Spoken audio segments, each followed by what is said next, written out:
같이 해볼까요? 축복의 사명을 가진 자. 이 말씀으로 여러분 주의 은혜를 힘입고 이번 명절에 여러분 만나는 우리 친지와 이웃들에게 하나님의 축복을 전하며 나눌 수 있는 기회가 됐으면 좋겠다 싶습니다. 참 겨울이 춥다고는 하지만요, 올 겨울은 참 유독 강한 한파가 오랫동안 지속되는 것 같습니다. 점차 우리나라 날씨도요, 봄과 가을은 점차 짧아지는 것 같고 여름과 겨울은 길어지는 것만 같아서 참 좀 걱정 아닌 걱정이 들기도 합니다. 그런 가운데 오늘도 주 앞에 나오신 여러분 주님의 이름으로 환영하고요. 오늘 특별히 어제 오늘 날씨가 너무 포근해서 아주 기분이 좋았어요. 그죠? 자, 오늘 시편 73편 말씀을 보니까 시편 기자가 이런 말씀을 해주고 있어요. 하나님께 가까이 함이 내게 복이라 라는 말씀을 합니다. 복이라. 이 사람들은 저마다 복을 사모합니다. 그런데 사람들이 과연 바라는 복이라는 것은 과연 무엇일까요?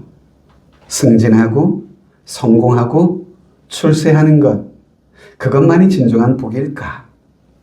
여러분, 우리가 분명히 크리스천으로 알아야 할 것이 있다면 아무리 성공을 우리가 세상에서 하고 출세를 한다고 할지라도 그것이 나로 하여금 하나님으로부터 멀어지게 만드는 결과를 초래한다면 전 그것은 진정한 복이 아니라고 생각합니다.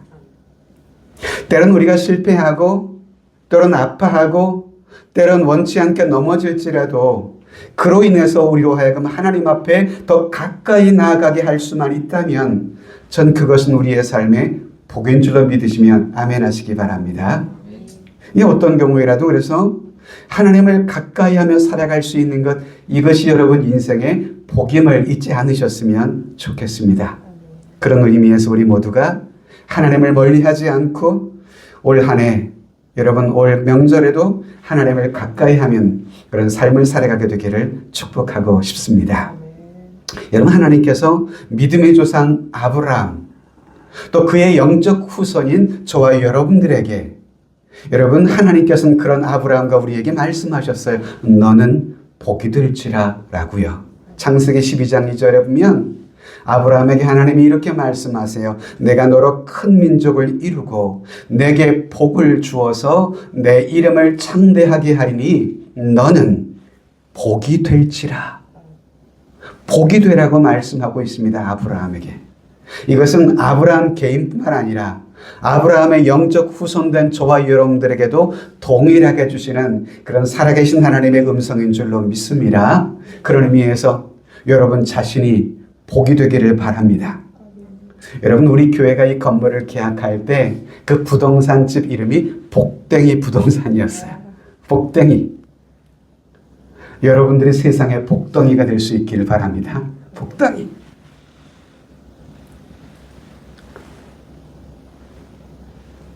하나님은 우리가 복의 근원이 되시기를 바라세요. 그리고 그 복을 세상 가운데 전하며 나눌 수 있는 그 복의 통로로 살아가기를 바라세요. 특별히 우리나라 사람들은 참 복을 좋아하는 민족입니다. 그런데 우리나라 사람들만큼 복을 그만큼 또 좋아하는 민족이 또 하나 있습니다. 그 민족이 어디냐? 바로 이스라엘 민족이에요. 하나님께서는 애굽에 종살이하던 이스라엘 백성들을 구원해 내셨습니다. 430여 년간 이집트의 학대와 고통 속에 살아가던 종과 노예였던 이스라엘 백성들을 하나님은 구원하시고 그들을 해방시키셨습니다.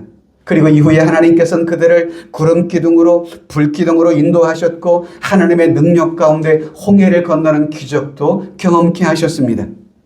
그리고 후에 하나님께서는 이스라엘을 광야로 인도해 이끌어 가시는데요. 그러나 여러분, 그 백성들이 가야 할 목적지는 광야는 아니었습니다.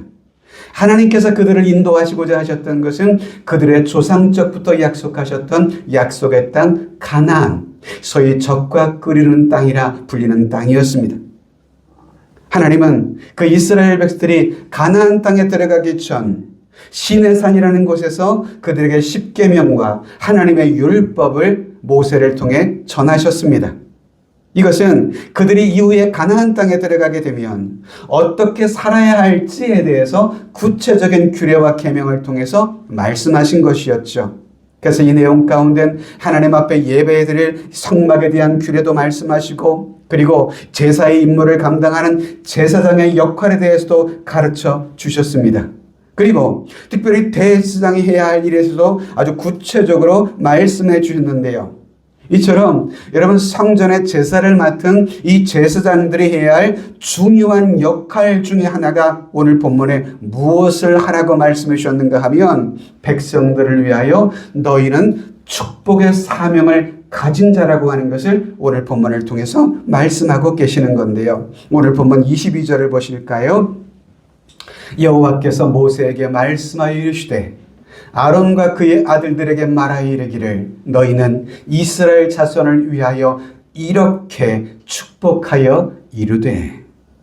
여기서 아론과 그의 아들들은 하나님 앞에 제사장의 가문으로 부름받은 특별한 가문입니다.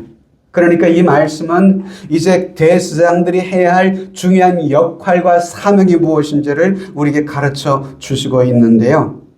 자, 여러분, 제사장이 뭐 하는 사람들입니까? 제사장은 백성들 입장에서는 하나님 앞에 대변자였고요. 하나님 앞에서는 백성들의 대표자로 서 있는 사람들이 제사장이었어요. 그리고 제사장은 성전에서는 제사를 담당하고 언약궤와 회막을 관리하고, 그리고 백성들 간의 소송과 분쟁이 있을 때는 재판관의 역할을 할 뿐만 아니라 이스라엘 백성들에게는 하나님의 율법과 규례를 가르치는 영적인 스승이기도 했습니다.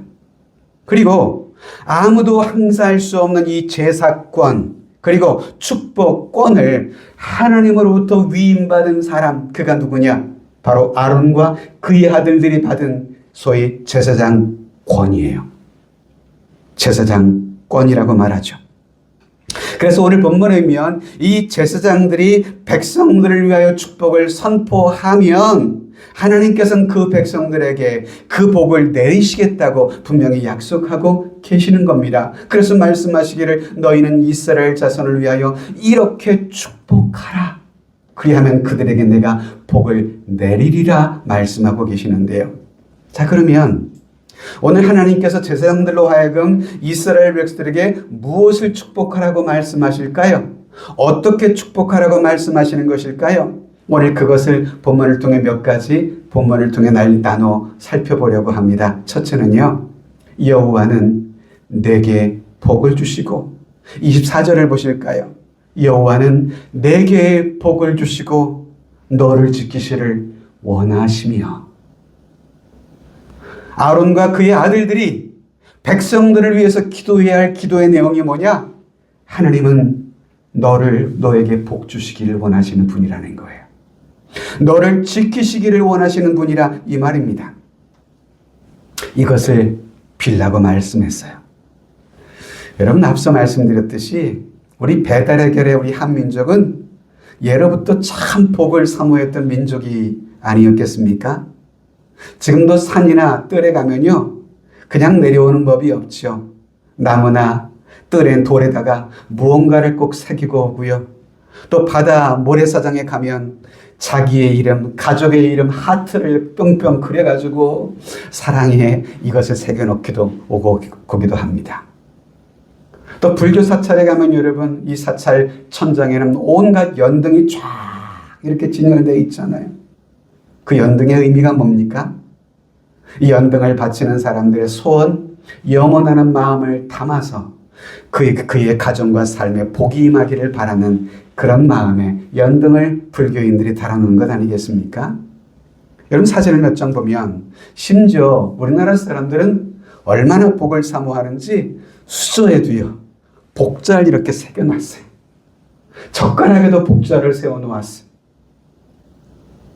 그리고 여러분, 심지어 그릇에도요, 앞면에 또 뒷면 안쪽에도 복자를 꼭 새겨놓습니다. 과거 여러분, 1980년대 그때쯤에 제가 한참 고등학생 시절이었는데요. 새해가 되면 교회 청년부와 고등부에서 뭐를 했는가 하면 이 복조리, 이 도매점에서 복조리를 껴다가 새해 1월 1일 새벽이면 성도들의 가정을 다 신방하며 다니면서 복조를 던져놓는 거예요. 그래 보셨어요? 저는 몇 번 그래 봤거든요. 안 해보셨죠? 복조를 다 던져놓고 이제 해 뜬 다음에 뭐 하느냐, 아침 먹고 수금하러 다니는 겁니다. 이제 성도들 집집마다 다니면서 집사님 원사님 하면 교회에서 던진 거 아시잖아요. 그래서 그거 돈을 이렇게 받으면 그걸로 겨울에 청년부나 고등부 수련회 비용으로 쓰기도 하고 또 선교비로 쓰기도 하고 뭐 그랬던 기억이 저도 새롭습니다. 이런 복절이 요즘 우리 아진이는 알라나 몰라. 이 복절이 봤니? 이 복절이 예전에 이렇게 문지방 어귀에 이렇게 걸어놓고 예전엔 쌀에요. 돌이 많았어요. 그래서 이 조리를 가지고 돌을 이렇게 없애는 그런 도구로 활용하기도 했었는데요. 저는 옛날에 고등학교 시절에 저희 어머님과의 한 가지 추억이 떠오릅니다. 집에 그 당시 돼지를 이렇게 기르고 있었는데요. 어느 날인가 돼지가 새끼를요, 무려 한 13마리인가 15마리인가 엄청나게 많은 수를 낳았어요. 근데 그날 밤 자정이었습니다. 제가 저녁에 자다가 소변이 마려 잠시 일어났는데 이 어머니가 이 돼지우리 앞에다가 이 정한수라고 하죠. 새 다음 날에 첫 물을 떠다가 그릇에 다 옮겨놓고 그리고 비나이다 비나하면서 뭐 이렇게 기도하는 모습을 제가 인상 깊게 봤습니다. 어머니는 무교였거든요. 특별한 신앙의 대상이 없는 분이에요. 그런데 뭐 칠성신이든 용왕신이든 어떤 신이든 그저 들으시고 복을 달라는 그런 마음에서 비롯된 기도가 아니었을까 하는 생각이 들어요. 누가 우리에게 복을 주는지는 모른 채 그저 복이 임하기만을 간절히 바라는 우리네 조상들의 모습, 복받기를 원하는 마음은 있습니다.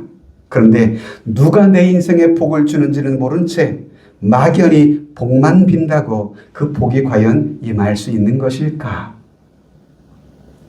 자, 여러분, 성경은 우리 인생의 모든 복의 근원은 천지를 창조하신 하나님이시라고 성경은 선언하고 계십니다. 그 하나님께서 말씀하시기를 너는 복이 될지라 라고 말씀하고 계시는 겁니다. 그리고 그 하나님께서 우리에게 복을 주리라 말씀하고 계시는 겁니다. 즉 우리 인생에 복을 주시는 분은 여호와 하나님이시라는 말씀입니다. 그렇습니다, 여러분. 하나님이 주시는 복이야말로 진정한 복인 줄로 믿으시기를 바랍니다. 그러므로 우리는 그 어떤 복보다 하나님이 주시는 이 복을 사모하고 누리기를 힘써야만 하는 것이죠. 특별히 내가 하나님을 가까이 하여 살면 이것이 하나님이 나에게 주시는 복이구나 라는 것을 깨닫게 됩니다. 세상의 사람들이 비록 나를 하찮게 여길지라도 이것이 하나님이 나를 사랑하시는 증거나 라는 사실을 알게 됩니다. 이것을 알게 될 때에야 우린 세상 그 어디에서도 경험할 수 없는 그 놀라운 기쁨 속에 우린 살아가게 되는 것이죠. 사랑하는 믿음의 가족 여러분, 우리 모두가 올 한 해 하나님을 가까이 함으로 하나님이 주시는 이 참복, 그 복을 누려가실 수 있기를 바랍니다. 그렇습니다. 하나님은 여러분들에게 복을 주시기를 원하시는 분이세요. 자, 두 번째, 성경은 말합니다. 그 여호와는 너를 지키시기를 원하시며 말씀하는데요. 24절도 볼까요? 여호와는 내게 복을 주시고 너를 지키시기를 원하며. 하나님의 보호하심, 하나님께서 돌보시고 그분의 지켜주심을 누리는 것, 이것이 여러분 인생의 참 복이 아닐까요? 하나님이 내 건강을 지켜주시고 내 가정을 지켜주시고 여러분 내 직장을 지켜주시고 내 나라를 지켜주시며 내 삶의 모든 위험으로부터 나를 보호하시며 지키시는 이 복. 과거 광야의 이스라엘 백성은 하나님께서 그렇게 그들에게 복을 내리셨습니다. 그들이 뜨거운 태양 아래를 걸어갈 때 그 장렬하는 태양으로부터 그들을 구름 기둥 가운데 보호하시기도 하셨고요. 또한 밤에는 엄습한 추위와 갈 길 몰라 방황하는 칠흑 같은 어둠 속에서 그들에게 불기둥으로 하나님께서는 그들을 보호하시며 인도하셨습니다. 또 광야에서 사나운 짐승으로부터 그들을 보호하시기도 하셨고 적들로부터 그들이 보호하심을 얻도록 지켜주시기도 하셨죠. 그래서 우리 또한 이렇게 기도할 수 있습니다. 하나님, 나의 가정을 지켜 주옵소서. 나의 자녀들을 지켜 주옵소서. 우리 섬기는 우리 교회를 주님의 손과 능력으로 지켜 주옵소서. 나아가 이 나라와 이 민족, 우리 일터를 지켜 주옵소서. 기도할 수 있게 되기를 주님의 이름으로 축복합니다. 신명기 32장에 보면 하나님의 돌보심을 이렇게 표현하고 있어요. 같이 읽어봅니다. 여호와께서 그를 황무지에서 짐승이 부르짖는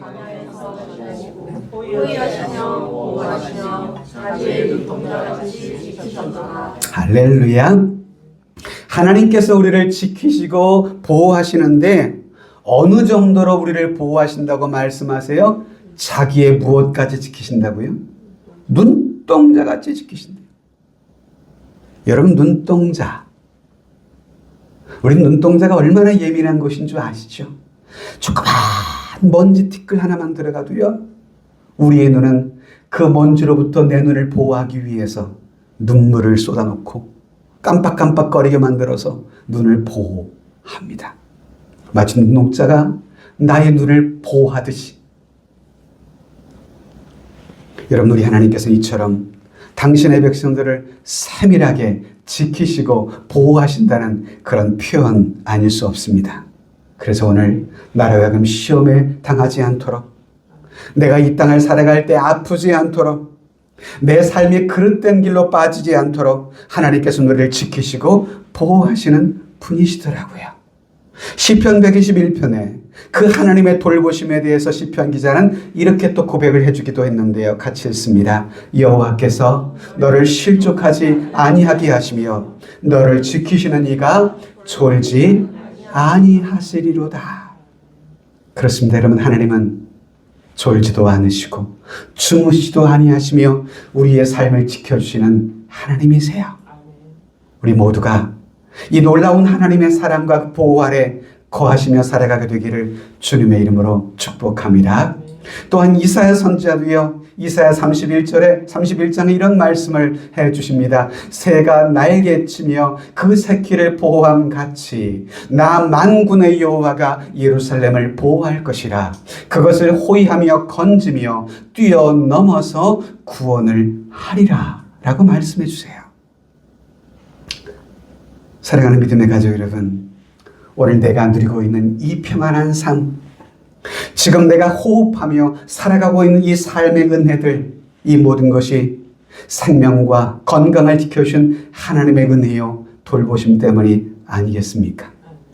나를 사랑하시는 그 하나님의 보호하심, 그 돌보심이 있기에 오늘도 호흡하며 우리 입술로 하나님을 찬양하고 두 발로 걸어나와 하나님을 예배할 수 있는 그 은혜가 있는 것 아닐까요? 비록 내 눈에 보이진 않을지라도 광야와 같은 거친 인생을 살아가는 우리들을 구름 기둥과 불 기둥으로 하나님은 지금도 보호하시며 지키십니다. 어느 찬송에 있듯이 내가 지금 이 자리에 서 있는 것, 일할 수 있는 건강과 일터가 있는 것, 내게 소중한 안식을 드릴 수 있는 건강이 있고 가정이 있고 자녀를 주신 것, 이 모든 것, 이 삶의 배후에는요 졸지도 않으시며 주무지도 아니하시고 나를 지키시고 보호하시는 하나님의 은혜 때문에 오늘 여기에 우리가 서 있는 줄로 믿습니다. 제가 수년 전에 사모와 둘이 제주도를 한번 간 적이 있어요. 전 비행기 타는 거 전 참 좋아합니다. 근데 그때는 왠지 모르게 그때 아마 비행기에 대한 여러 가지 사고가 세계적으로 많이 일어나기도 해서인지 모르겠지만 비행기 타는데 왠지 모를 두려움이 막 엄습해 오는 거예요. 제가 믿음이 식었나 싶어서 왠지 모를 두려움이 그렇게 막 몰려오더라고요. 야, 이거 이러다가 비행기에 뭔가 잘못돼가지고 추락하면 나는 어떻게 되는 거지? 두고 온 내 자녀들은 어떻게 되는 거지? 내가 사역하는 교회들은 어떻게 되는 거지? 뭐 이모저모로 생각에 막 복잡했던 생각이 오가면서 막 그런 생각에 막 눌린 적도 있었는데요. 근데 문득 제가 이 시편의 고백이 떠올랐어요. 하나님이 눈동자처럼 너를 지키실 것이다. 너를 보호하실 것이다. 우리의 삶을 돌아보면 우리는 말로 다 할 수 없는 하나님의 돌보심, 그분의 은혜, 그것이 있음을 감사할 수밖에 없지 않겠습니까? 여러분, 우리 주변을 한번 돌아보세요. 내 주변을 보면 나보다 잘난 사람 얼마나 많이 있습니까? 많이 배운 사람, 더 많이 가진 사람 주변에 너무도 많거든요. 근데 그런 그들이 하루아침에 무너지기도 하고요. 어느 날 갑자기 세상을 떠나기도 하고요. 갑자기 심지어 감옥에도 갇히는 사람들을 우리 주변에 보기도 합니다. 비록 내가 세상의 사람들보다 더 많이 가지지 못하고 더 많이 배우지 못했고 더 높은 지위에 오르진 못했을지라도 오늘 내가 일할 수 있다는 것, 비록 소박하지만 삶의 행복을 누릴 수 있는 이 가정이 있다는 것, 오늘 내가 섬길 수 있는 교회와 예배가 있다는 것, 그것은 나의 능력이 아닌 내 삶의 배후에서 나를 지키시며 돌보시는 하나님의 은혜가 있었음을 여러분 놓치지 않으셨으면 좋겠습니다. 나의 나 된 것은 하나님의 은혜인 것이죠. 여러분, 그 누구도요, 내 인생에 어떤 일을 만날지 예측하고 살아가는 사람은 아무도 없습니다. 여러분, 오늘 오후에 여러분들의 삶에 무엇을 만날지 알고 사는 분 계실까요? 아무도 없습니다. 그러다 보니까 인생에는 끊임없는 불안과 염려가 삶에 몰려올 수밖에 없는 것 같습니다. 그러나 하나님을 믿는 우리 성도는요, 내 삶이 이처럼 불안할 수 있는 그 불안전한 미래를 하나님께 내어 맡기며 살아가는 사람인 것입니다. 여러분, 저와 여러분들의 삶에도요, 어떤 어려움이 찾아올지 모릅니다. 그러나 우린 그런 불안전한 미래 속에서 하나님 앞에 믿음으로 맡기며 기도합니다. 그 하나님께서 나를 지키시고 내 가정을 돌보시고 내 자녀들의 앞길과 미래를 붙잡아 주시기를, 내가 만난 모든 시련 중에서 이길 힘을 주시기를 우린 기도하며 살아가는 것이죠. 그때 주의 평안이, 주의 기쁨이 우리 안에 임하게 되는 것 아니겠습니까? 오늘 하나님은 제사장들로 하여금 그 백성들에게 이렇게 기도하라 말씀하셨습니다. 여호와는 너를 지키시기를 원하시는 분이라는 것을요. 세 번째는요, 여호와는 그 얼굴로 너에게 비추사 은혜 베푸시기를 원하시는 분이라는 것을 25절 같이 했습니다. 시작. 여호와는 그의 얼굴을 내게 비추사 은혜 베푸시기를 원하며. 여기서 여러분, 은혜라고 하는 말은 사랑과 호의, 그리고 우리를 불쌍히 여기시며 우리를 동정하시며 자비를 베풀어 주시는 것, 그것을 모두 포함한 그것을 단어를 말합니다. 즉, 하나님께서 우리에게 은혜를 베풀어 주신다는 이 말은 죄와 허물로 죽어있던, 저주와 죽음에 빠져있던 우리를 불쌍히 여기시고 용서하시며 구원해 주신다는 그런 말씀입니다. 아무런 조건이나 대가 없이 거저 주시는 하나님의 놀라운 호의, 그 하나님의 선물, 그것을 우리는 은혜라 이렇게 말합니다. 그렇습니다. 여러분, 과거에 이스라엘 백성들이 광야의 길을 걷는 동안 그들은 광야의 생활 중에도 그 하나님의 은혜를 간간히 종종 잊어버리며 그들을 구원하시며 그들을 해방시키신 하나님을 원망하는 것을 늘 일삼았던 사람들이었습니다. 사람 같으면 배신감에 당장 어떻게 해버릴 수 있겠지만, 내 하나님께서는 당신께서 구원하신 그들에 대해서 끊임없이 오래 참으시고 그들에게 긍휼을 베풀어 주셨어요. 용서하시고 구원에 이르게 하셨어요. 그렇습니다, 여러분. 때로 우리들도 때로 연약하여 무지한 중에 지은 죄가 있을지라도 우리 하나님께서는 그런 우리에게 친히 찾아오셔서 당신의 얼굴빛을 비추어 주시고 나로 하여금 죄를 깨닫게 하시며 우리로 하여금 다시금 회개에 이르게 하시는 하나님이시라 이 말이죠. 그렇습니다, 여러분. 하나님은 우리에게 은혜 베풀기를 원하시는 분이십니다. 할렐루야. 그리고 그 은혜를 베풀 자를 찾으시고 계시는 하나님이세요. 출애굽기 33장 19절에 보면 이렇게 말씀합니다. 여호와께서 이르시되 내가 내 모든 선한 것을 너의 앞으로 지나가게 하고 여호와의 이름을 내 앞에 선포하리라. 나는 은혜 베풀 자에게 은혜를 베풀고 긍휼히 여길 자에게는 긍휼을 베푸느니라. 자, 여러분, 이런 은혜를 얻으려면요, 우리는 하나님이 가장 바라시며 원하는 일을 하기를 힘쓰며 살아야 해요. 여러분, 하나님은 은혜 베풀 자를 찾으신다고 말씀하셨어요. 그에게 당신의 은혜를 베푸신다고 말씀하셨어요. 그럼 하나님의 은혜를 베푸시는 사람은 어떤 사람일까요? 어디에 있든 무엇을 하든 하나님을 가까이 하며 살아가는 삶인 것입니다.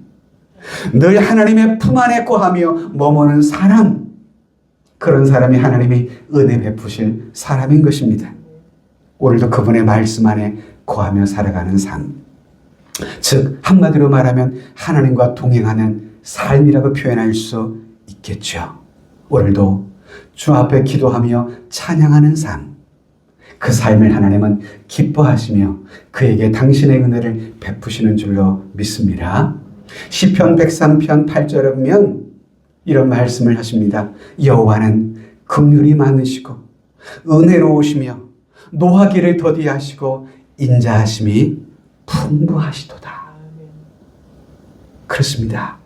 하나님은 노하기를 더디하시는 분이세요. 은혜로우시며 인자하심이 풍성하신 하나님이세요. 여러분, 하나님께서 내게 은혜를 베풀어 주신다는 이 말은 여러분, 우리가 부모로서 자식에게 무언가를 해주는 것과 비할 수가 없는 것입니다.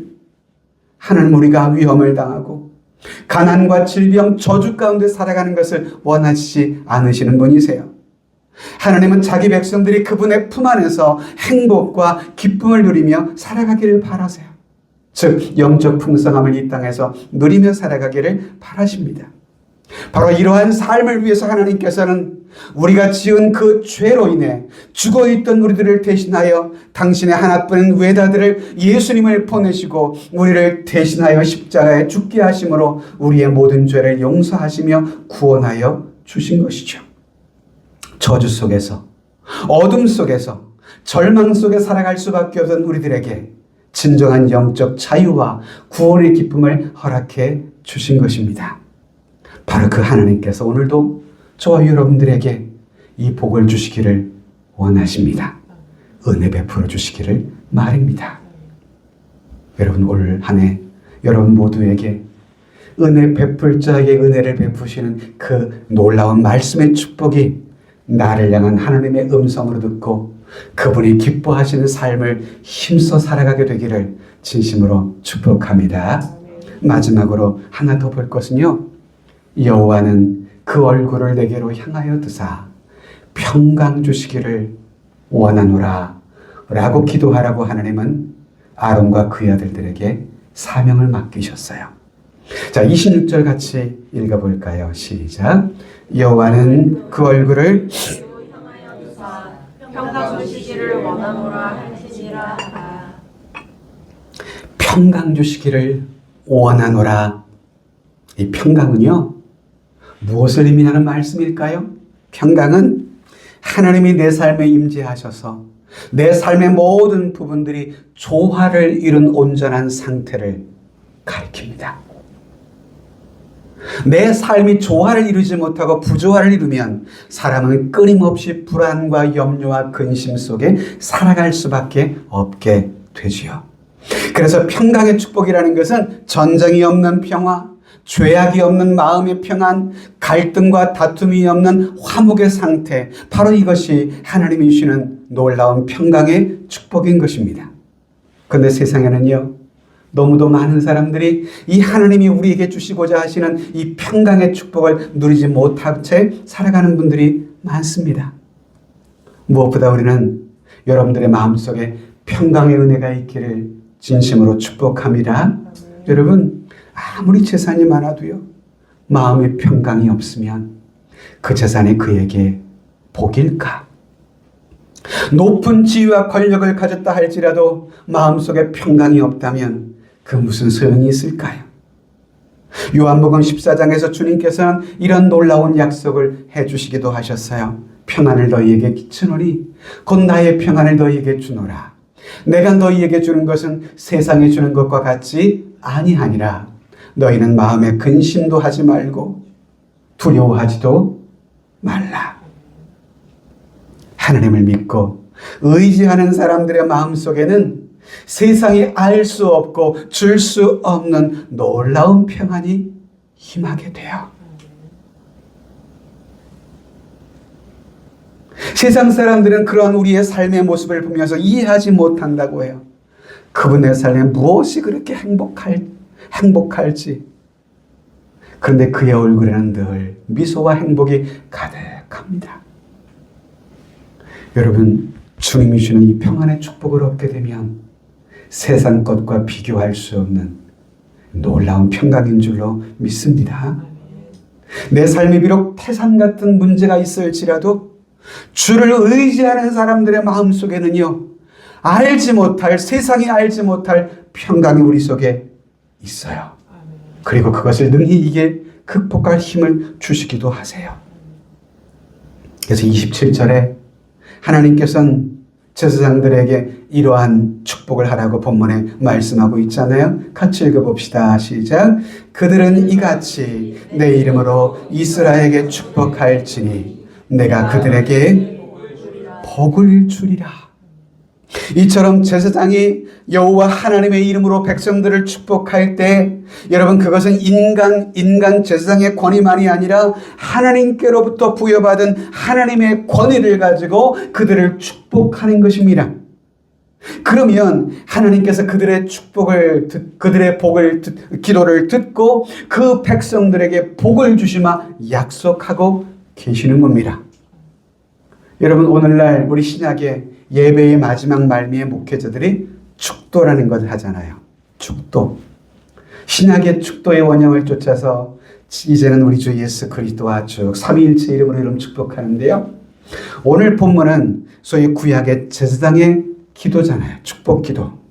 소위 구약의 축도가 바로 오늘 본문입니다. 본문이에요. 그래서 오늘도 여러분, 목회자가 예배를 마치고 세상을 향해 나아가는 여러분들에게 믿음의 손을 들고 기도하는 목회자의 기도는 인간 목회자의 기도가 아니라 저에게 부여하신 하나님의 권위를 가지고 여러분들을 축복하는 것이죠.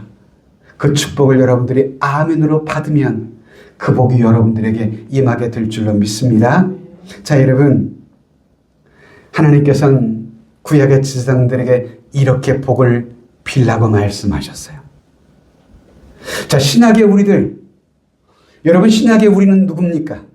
우리 모두는 구원받은 우리 모두는 하나님 나라의 제사장이라고 하나님께서는 우리를 삼아 주셨습니다. 베드로전서 2장에 보시면 그러나 너희는 택하신 족속이요 왕 같은 제사장들이요 거룩한 나라요 그의 소유가 된 백성이니 이는 너희를 어두운 데서 불러내어 그의 기이한 빛에 들어가게 하신 이의 아름다운 덕을 선포하게 하려 하심이라. 여러분, 우리 모두는 신약의 제사장으로 부름받았습니다.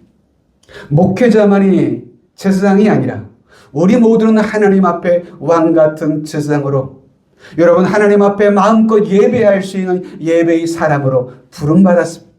구약에는 제사장이 없이는 제사를 드릴 수가 없어요. 제사장의 제사의 진례를 통하여서만 그들이 제사를 드릴 수 있었거든요. 그러나 신약의 제사장인 우리 모두는 주 예수의 이름을 힘입어 어느 자리에 있든 우리는 하나님을 예배할 수 있는 제사장의 권세를 누리고 받았습니다. 신약의 제사장인 저와 여러분들은 위로는 하나님을 영화롭게 하고 그리고 아래로는 이웃을 축복하는 그런 여러분 축복의 제사장으로 우리는 부름받았습니다. 그럼 우리는 이 말씀처럼 우리를 이렇게 왕같은 제사장으로 삼으신 이유가 뭡니까? 그 이유는 너희를 어두운 데서 불러내어 그의 귀한 빛에 들어가게 하신 이의 아름다운 덕을 선포하게 하시려고 우리를 왕같은 제사장으로 삼아주셨다는 것 아니에요? 그러므로 여러분, 우리는 이 제사장의 사명을 가지고 살아가야만 합니다. 하나님께서 내게 맡겨주신 세상을 축복하는 사명을 가진 자로서의 삶을 살아가기를 힘써야 하죠. 그래서 특별히 부모 여러분, 여러분들의 가정과 자녀들을 축복하며 살아가시기를 바랍니다. 하나님께서 부여하신 이 제사장의 부모의 권위를 가지고 내 자녀의 머리 위에 손을 얹고 기도해 주세요. 기도해 주세요. 그리고 이번 명절에 내가 만나는 소중한 이웃들, 친지들을 향해서 주님의 이름으로 여러분 축복을 선포할 수 있게 되기 바랍니다. 하나님께서 우리 삼촌에게 복 주시기를 바랍니다. 아버님에게 주의 축복이 있기를 바랍니다. 축복하세요. 여러분들이 드리는 이 복의 기도는 하나님이 기억하시는 축복이거든요.